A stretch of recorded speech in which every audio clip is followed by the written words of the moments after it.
Our first speaker is Catherine Menninger, a color scientist for portrait displays.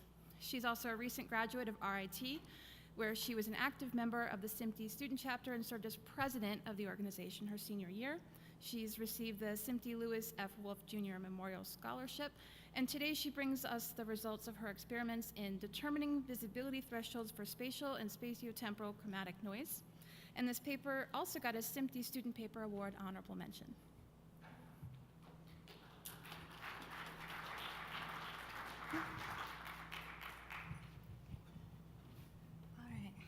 Thank you, Kylie, for that wonderful introduction. Hello, everyone. You're going to learn about some noise today, so let's get it started. So the motivation behind this research comes from the fact that digital imaging technology is continuing to push the boundaries of sensor pixel resolution. So on the market now, we have 8K sensors, and we have to consider about what that means when you're constructing the sensor itself and what that could result in for the camera. So if you're wanting to pack on all of these different pixels, you have to consider the other parts of, well, how big of the sensor is it going to be, and how big of the pixels are we going to have, and all of those impacts that it'll have on the image quality. So in the motion picture industry, we obviously would want cameras to have a reasonable form factor. It would be inconvenient to have to carry around a bunch of auxiliary equipment to support a camera that may need to have a large sensor so it could have wonderful dynamic range and really high resolution. So instead, to maintain a sensor size to a reasonable form factor, we have to compensate in terms of pixel size. So smaller pixel pitches will impact signal-to-noise ratio on the sensor, and we can anticipate that there will be increases in noise, especially when you start considering low light conditions and other situations where we're getting down there, you're worried about what that noise floor is. So there's a need to develop efficient denoising algorithms to combat what will be a persistent problem as we continue advancing these technologies. And there's a lot of considerations when you're approaching this problem of how are we going to approach denoising. We treat still imagery and video different when we consider noise. There's also artifacts that can come from doing certain denoising algorithms that we want to be careful about. You also want to consider the computational cost and how robust of a denoising algorithm you want to use. And then there's also an additional aspect of aesthetic. Some people don't want all of the noise reduced. Some people do like having that little bit of movement, like that film grain aesthetic. So it's important to keep all of these different things in mind. And so when we're approaching noise, we typically, as sensor noise, we look at it in two different ways, in luminance noise and in chroma noise. And so this can manifest, for example, on the image on the right, is a beautiful noisy image that I collected during my time at RIT, and I've highlighted a particular portion where you can see a lot of red and green chromatic noise in there. So we want to target this type of noise and be able to reduce it, and a logical way to do that is, well, let's target noise in the way that we perceive it in the human visual system. So when we're talking about visibility thresholds, we typically describe them in terms of contrast sensitivity functions. And so these are functions that describe that point of a just noticeable difference where you have a 50% chance of detecting if something is there or not. And the human visual system can't be defined by just one of them because of all the other interdependencies that we have in the complex neural network that puts together our visual system. So there's different functions for the photopic and scotopic vision, your rods and cones, your color vision, or just your black and white vision, or luminance vision, I should say. There's also dependencies on if you're looking at something that's standing still or if it's moving. And then there's dependencies in just how we perceive color. There's the red and green difference opponency, and then a blue or yellow condition. And then even beyond that, there's more viewing condition dependencies from object properties, luminance levels, and a whole bunch of other things that can impact the way that we're perceiving these images. So I want to show you two examples of contrast sensitivity functions that are key important to this research. So in the left diagram, you can see its contrast sensitivity functions as over different types of frame rates. So this is our response to temporal stimuli. So the one that's marked 1, let's see if I can do this, yeah. So that represents what a static image would look like. And if we want to look at something that's what we would typically see in a moving image, about near 24 frames per second, that's down here. And you can see we have a huge difference where there's a big bandpass characteristic for the still image, but when we go down into a temporal, it's more of a low pass trend. The image on the right is showing our dependence for our scotopic and photopic vision, and even the difference in our photopic vision itself. So luminance, again, we see this bandpass behavior, but in our photopic vision, we have a low pass behavior. And even then, so red-green tends to have a higher sensitivity than blue-yellow, but it converges as we go towards higher frequencies. So previous studies typically use sinusoidal gratings at different frequencies to determine these thresholds. So the example on the left is what typically people use to explain contrast sensitivity functions. As you look at it, you can probably see where your vision begins to fail at the top end and all you can see is a neutral gray, and you can no longer make out the modulation on the bottom. And then, so the issue here is this probably or may not be representative of a noise distribution as seen on the right. It's reasonable to believe that because of how we have our cones and rods dispersed within our vision, that perhaps we view these things differently. Not clicking hard enough. So there has been just a handful of research into chromatic noise perception, and I just want to quickly go over what's been done before, because it hasn't been consistent and the results haven't been consistent either. So one of the studies I found was by Lucas and et al. They did a study in 2008 where they did modifications of chromatic noise to luminance, chroma, or hue based on the C-Lab color space. And so what they found was when they added noise to the when they added noise and lightness, there wasn't a dependence on whatever the background color was. So the bottom axis here on the diagrams are representing the background color in terms of their hue. But when there was noise added to either the chroma or the hue, there's this opponency behavior that they see, where whenever there's sensitivity that's lower in chroma for that same hue, that is the opposite effect when you look at it in the hue axis. And so they wondered, perhaps the authors hypothesized that this may result from the non-uniformity that exists within the C-Lab space. So they tried redoing it again using Delta E2000. The first one was based on Delta E94, but they just still found the same trend, and that still probably leads to the fact that where they originate from is not quite perceptually uniform. Shohara and Kotani are a pair of researchers from Japan who have done a lot of research into chromatic noise perception, the most that I was able to find. And so this is a culmination of all of their papers rather than trying to go through each of them for you. So what this represents is a series of background patches, and they've added a Gaussian noise model that they derived over the course of doing their studies and added it to either the L, A star, or B star, and these were the results. So basically they could see that for colored noise in these areas, that hues that tend to be near the blues and the purples tend to exhibit a slight bandpass characteristic, but other ones like yellow and gray, excuse me, sorry, tend to exhibit a low pass characteristic. So Siebold et al. Over at ARI wanted to also investigate noise perception, and so they started with achromatic noise. And they wanted to look at it in both terms of a neutral patch with nothing in it, and also real image content, and see what the differences are when it comes to masking noise. So the diagram on the far left is showing the results from doing just the static noise.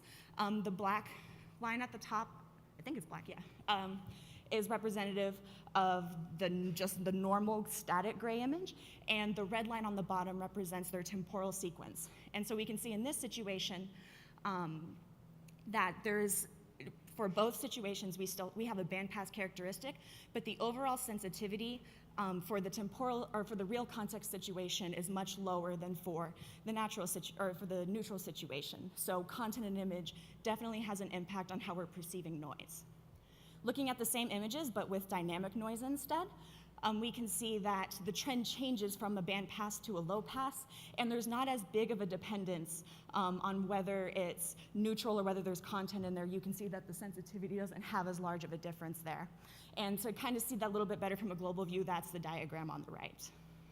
So this is what they did for achromatic, and then they wanted to extend this into chromatic perception, and that's where I come in. So I can't get this clicker to work. The purpose of my research was to find thresholds and a contrast sensitivity function for chromatic noise perception in a perceptually uniform color space to try to alleviate the issues that have been seen in previous studies. So in Siebold's study, they used the IPT color space, which is perceptually uniform, and that's going to be the same color space that I will work in as well. And as far as I know, Spatiotemporal chromatic noise has not yet been investigated, so this is something that, as far as I was able to see, this should be the first instance of us looking at it. And so this work is in collaboration with Siebold and is meant to be an extension, so you can expect to see the similar methodologies, though there are some differences because of the nature of this particular experiment. So the noise pattern generation is kept consistent with Siebold with the modification that instead of adding things to the I channel in IPT, we're adding them to the P and T channels, and there's 3 conditions that we add them in. So we have one that's just adding to the P channel, one that's to the T, and then another one's to both the P and T channel. And so essentially what we do is we start with a 0 mean white Gaussian noise that we generate in MATLAB, and then we pass it through a bandpass filter to get the particular frequencies that we want. That filtered noise is then scaled by a predetermined scaler, and that noise is added to one of these P or T channels or both. On the output, we transform back to an RGB image, and what was neutral gray now has a beautiful noise pattern.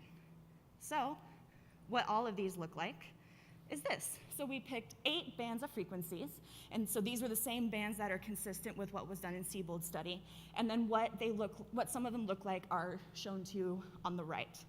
These are also exaggerated images, just so I could make sure that you guys could properly see the noise pattern. So the P channel, you can see, is the red-green difference, T is the blue-yellow, and P and T kind of has this like cyan-orangey appearance. So the experiment was designed in 2 main phases to try to get in all of the data that we would need. So we have static noise sequence against a neutral gray background and a spatiotemporal noise sequence at 24 frames per second against a neutral gray background. And for both phases, so with the frequency bands and the channels, that resulted in 24 trial sequences in total. Because of the large amount of trial sequences, we split the experiment up into 2 sessions for each phase. So each phase was 30 minutes to keep into account with image quality assessment and avoiding strain on the eyes and influencing that in our data. So each participant did 2 hours of time total for this experiment. The frequency bands were split up to have a low frequency, 2 middle frequencies, and a high frequency. Basically, I just picked what I called the odd bands and the even bands based on my numeration from 1 through 8, and it worked out nice that way. And the trial sequences are presented in a random order to avoid any biases. So the main deviation where we take from Siebold's research is instead of using their psychophysical methodology, we choose a different method. And what we do is a 2 alternative forced choice task in a staircase methodology. So what that means is the observer is asked to pick which side contains the noise stimulus, and that's all that they're told to do. And so what you're seeing here is would be the 2 monitors presented. 2 monitors were required for the experiment design because we wanted to keep the stimulus consistent, and we required 2 monitors for that to happen. So what happens when someone goes through this experiment is they're in a darkened environment according to image quality assessment standards, and they're adapted to a neutral stimulus for a period of time. Afterwards, we have a noise stimulus that appears randomly on each one of the screens, and a medium pitch tone is sounded so that the observer knows that a stimuli has been presented to them. This is especially important as we get near threshold, because there may be a chance that they actually don't know that something has appeared. If they answer right, the image goes away, and then they go back to another readaptation period for a period of a couple seconds, and then another one appears and the medium pitch tone is heard again. This time the stimulus has decreased in visibility by a determined step size. So let's say in an instance the observer gets it wrong. So now there's a low pitch tone that sounds to let the observer know, hey, you messed up, that wasn't the right choice. So it's kind of a training mechanism to try to make sure that they're understanding exactly what they're seeing. So after the low pitch tone is heard, we again do another readaptation period, and then the stimulus appears again randomly with another tone that plays, and this time the stimulus has increased in visibility. And that's also done by a predetermined scaler. This is called a reversal in a staircase trial. So for phase 1, the static sequences, stimuli are presented simultaneously, and 3 correct selections were required to decrease noise visibility. So what this means is there was a 79% chance probability that they were actually seeing the stimulus and weren't just guessing and getting it right. 3 reversals, so the correct to incorrect selections, were required to end the trial sequence, and after each reversal, the step size decreased as we tried to hone in on where that threshold is.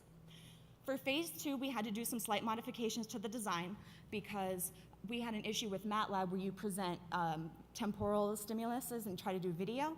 There's a flash right before it shows it, and it was at the time where there just wasn't enough time to redo another experiment to accommodate for it. So instead, we made some accommodations in the current setup, and stimuli were presented sequentially so that the flash wouldn't indicate which monitor was going to contain the stimulus. So this obviously increased the experiment time. So another compensation was 2 correct selections were required to decrease noise visibility, so that reduced our probability to 71%, and 2 reversals were then required to end the trial sequence. This is an example of the test bits. That's what it really looked like, not the little clip art monitors. So we had observers set at 3 picture heights away, and we put the display luminance at 70 nits, again according to image quality assessment standards. These were the demographics for our trial. So for phase 1, we had 22 observers. All of the observers came from Rochester Institute of Technology, so there's a heavy portion of motion picture science students. There's a couple that just signed up for my experiment from around the college, and then faculty members. Phase 2 temporal trials, we only had 12 observers. End of the semester, so people are busy, they don't sign up. And basically the same people. We wanted to keep the people who were taking it consistent to have their data be representative of their visual system. So here are the results for our static chromatic noise. We present results in 2 different statistics, one in a peak signal to noise ratio and the other in sensitivity. So peak signal to noise ratio is used as it's frequently used in image quality assessment, especially when we're talking about noise. And so what these values will represent is the closer the image is to the original image in this case is the neutral gray image, the higher the PSNR value would be. If the PSNR value is lower, that means there's a larger difference between the 2 images, which means the stimulus is much more present. So lower PSNR values indicate a lower sensitivity, and higher PSNR values indicate a higher sensitivity. The sensitivity metric is just an inverse of that predetermined scalar that we use in the stimulus generation. So what we see here is that doesn't seem to be much of a difference between the color channels. They're all really close to each other, and I provided the average values here so you can see exactly how close they are over the entire frequency bands. And that's true also for sensitivity. If we want to look at the peak values, they're also very close to each other. So there's not one that seems to stand out above the rest, but one thing that is important to note is that this peak occurs at these lower frequencies. So we can see that in static chromatic noise in this situation, we have a low pass characteristic, and there doesn't seem to be a dependency on exactly the color for that. In the temporal case, we see a similar trend where we have another low pass characteristic, but there are some bigger differences that we can see. So for instance, I want to point out these large difference in sensitivity values in comparison to the static values, where the T channel in particular has a much larger sensitivity than the other, or maybe not much larger, but significantly larger than the others. And then the peak PSNR values, again, were still kind of near the same, but low frequencies appear to be the ones that we're most sensitive to. So again, we have a low pass characteristic, and the T channel appears to have the highest sensitivity. So to kind of hone in on this a little bit, because it's hard to see just by those graphs, I also calculated just the comparison of the differences between their PSNR values. And so these are everything together from that PSNR metric, so both the temporal and the static sequences. The temporal sequences you can see by the dotted lines. And what we have found is that the average PSNR difference is pretty similar, so we're not seeing much change between the static and temporal conditions for this particular metric. But we can see that there is a big difference in these lower frequencies, again indicating that higher sensitivity that we have, and this shows that there's a dependence in the lower frequencies between the static and temporal trials more so. And so we can see the same trends in sensitivity too, where we have a large sensitivity difference, especially in the T channel. And we can see that represented here, that it has a much larger difference across the frequencies than the other. But still, our largest differences are happening in the low frequencies.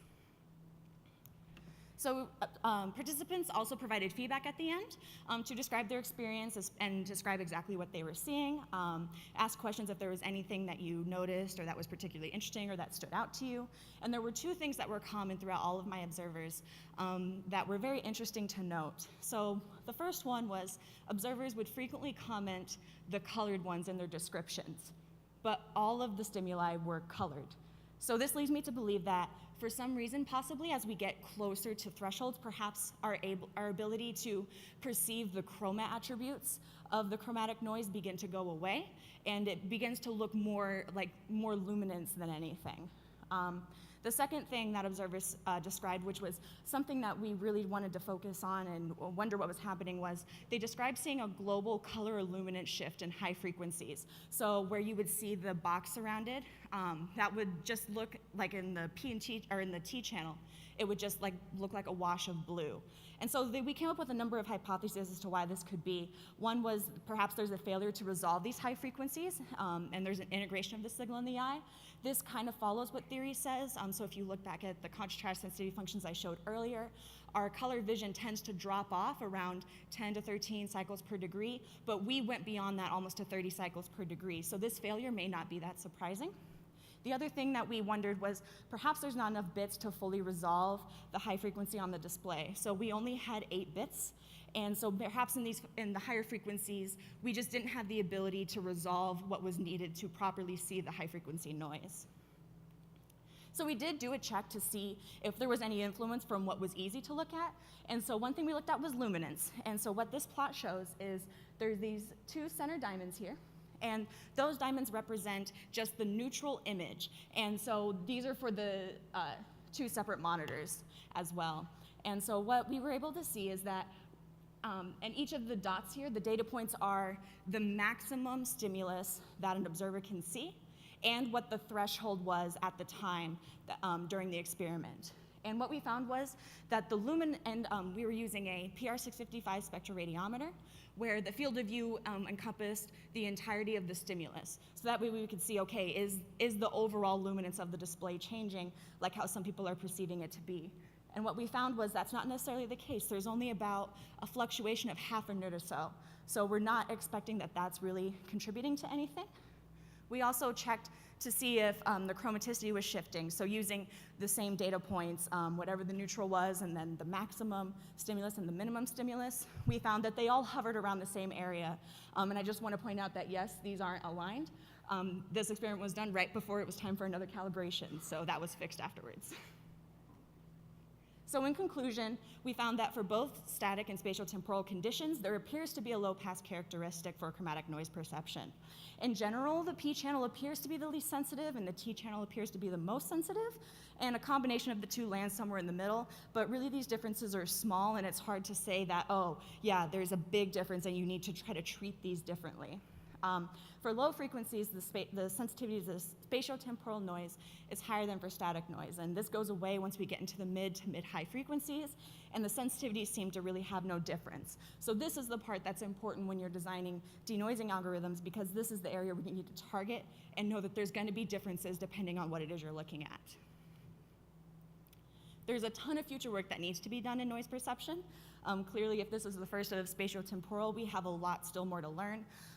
We want to investigate the high frequency chromatic noise in a higher bit depth because perhaps that does make a difference and it's worthwhile just to see. And we also would want to look further into how the P and T channels will interact with each other. Perhaps there are more dependencies that we just aren't aware of yet as opposed to its linear combination. And then repeating this experiment using different levels of luminance, different types of noise, and other frame rates, because we know that our visual system is highly dependent on things like this. So we need to have that information to understand what's appropriate for different situations and how we would apply denoising algorithms and target them in the different conditions that they are. And then also important is investigating the effect of masking chromatic noise. So the previous studies did a lot of research into the effect of background color, or they were looking, or like in Siebel's, they were looking at content imagery. And so these clearly have an effect on our perception, and just for the sake of an undergraduate research, there wasn't enough time to add in any more trials beyond the 2 hours times however many observers I had. It was a lot of time in the lab. So that's another area of research that should be looked into, and Ari is continuing this work. So with that being said, I do want to acknowledge Tamara Siebel and Ari for inspiring me and giving me all the resources to complete this research and helping me along the way, along with Mark Fairchild, David Long, and Ricardo Figueroa from the Rochester Institute of Technology. Mark was my advisor, and then David and Ricky were on faculty and were in constant communication with me on feedback on my experiment and how to get all this done. And I also want to give a special acknowledgement to the Mondyke family. This is a family from a student from the Motion Picture Science program, and they established a research support grant in the name of their late son, and that grant exists to support research for seniors in the Motion Picture Science program. A portion of that grant was used to fund research for this project. And with that being said, I'm open for questions.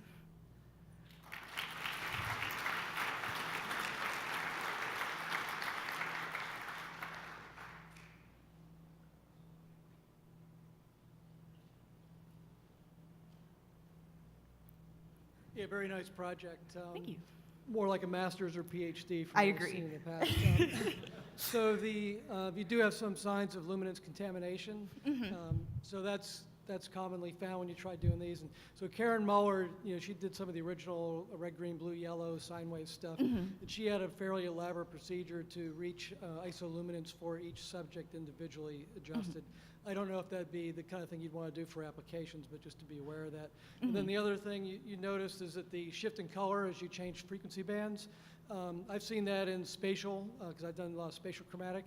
And usually it's different nonlinearities in the RGB channels of your display. And I think since you had an LCD, that could be basically you're operating at different points on the LCD's tone curve. So that could be a result. And then I just have one question is, so you have the Spatial was in the octave-wide frequency bands. Was the temporal just white noise, or was that also in frequency bands? Sure, yeah, so all the stimulus were generated the exact same way. The only difference for the temporal sequence is we generated 24 individual frames, so each frame had a different noise distribution, though it was the exact same frequencies, and it had the same scalars applied. So the only thing that was different was the amount of frames being displayed per second.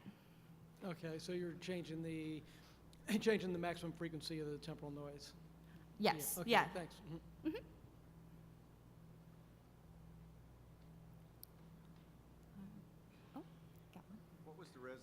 What was the resolution of the displays? What pitch were you running them at?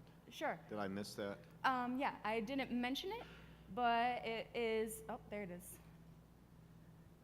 2560 by 1440. Yeah, for the which displays. is well above twice the spatial frequency of the noise, I assume. I mean, in other words, the spatial frequency of the noise, this exceeds it significantly, that we don't have quantization due to, spatial quantization when we're looking at the image, that would influence your results. Okay. And then the other thing, did you, adaptation ends up being a big contributor, I would think, to this. Have you done any studies on that? What do you Surround mean? adaptation versus the luminance level. What was your surround level? You mentioned that you're running this at 70 nits. What was the surround The field? background? I Yeah. am not sure what the background was off the top of my head. All I could say was the most control that we had of the surround luminance was turning off all the lights and making it a darkened environment as much as possible. Okay. I mean, that would probably bias us one way or the other, I would assume, and also the color of it, your adaptation level. Certainly, yeah. We did try to have a good extended period between stimulus presentations to try to counteract any chromatic adaptation effects from the observer. Yeah, so you flushed the screen with a neutral gray, and then he adapted to that, and then you did this. Correct. Yeah. All right, great. Thank you. Good presentation, too. Thank you. All right. Anyone? Okay. Thank you. Thank you.